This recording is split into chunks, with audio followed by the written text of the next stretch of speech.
a Eivissa té un dels museus d'art contemporani més antics d'Espanya. A part de hippies i festes, en els anys 50 i 60, Eivissa també era un imant per a artistes, arquitectes, intel·lectuals i persones que volien viure fora dels centres culturals tradicionals. Benvingudes a Art Balear. L'any 1959 se crea el grup Eivissa 59. Un grup d'artistes de diferents procedències que vivien o feien feina a Silla i compartien una filosofia comuna de llibertat creativa. Artistes de renom com Erwin Bechtold, Katia Meiroeski o Heinz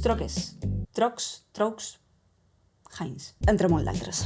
Aquest grup tenia una missió concreta: obrir Eivissa a una vida moderna i cosmopolita. L'any 1964 ho varen aconseguir i el grup se va dissoldre. Però això no acaba aquí. El mateix any se va fer el Bienal d'Eivissa i en les obres premiades se va crear el Museu d'Art Contemporani a Eivissa, el MACE, pels amics, l'any 1969. L'Ajuntament d'Eivissa ho va col·locar a un lloc molt simbòlic, la Sala d'Armes de la Real Força d'Eivissa, creat l'any 1727, en el baluard de Sant Joan a Dalt Vila. Abans destrucció, avui art. En el MACE poden trobar col·leccions que reconeixen la memòria de la creació artística produïda a les illes des dels anys 60. Aquest museu trenca la idea de que l'art balear ha de ser folclòric o localista i obri les portes a que una illa petita com Eivissa pugui funcionar com un node internacional artístic. El MACE ens recorda que Eivissa és molt més que allò que sabem: platges, festa, luxe, espiritualitat superficial, i ens recorda que Eivissa també és un espai d'artistes, de comunitats creatives, de galeries i d'arquitectura moderna.